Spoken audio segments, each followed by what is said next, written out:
જામનગરમાં વિવિધ બેંક ખાતાની માહિતી કિટ કમિશનરે મેળવી ગેંગ સક્રિય થઈ છે। જામનગર સાયબર ક્રાઇમ પોલીસે 4 આરોપીઓની ધરપકડ કરી છે। બેંક પાસબુક, એટીએમ કાર્ડ અને મોબાઈલ નંબર મેળવી કરાતો હતો ગુનો। ભરોસામાં લઈ લોકો સાથે છેતરપિંડી કરાતી હતી। આરોપીઓ સામે વધુ તપાસના ચક્રો ગતિમાન કરવામાં આવ્યા છે।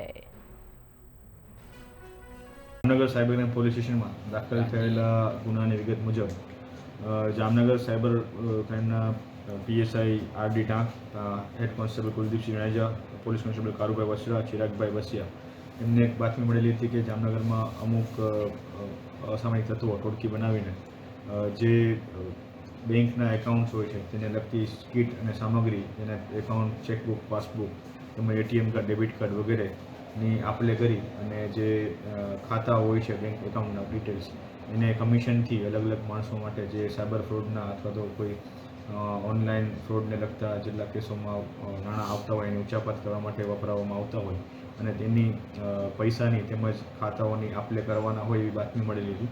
આ બાતમીના આધારે સાયબર ક્રાઇમ પોલીસ સ્ટેશન દ્વારા એક જગ્યાએ રેડ કરવામાં આવતા આ કુલ 4 વ્યક્તિઓની સ્થળ પર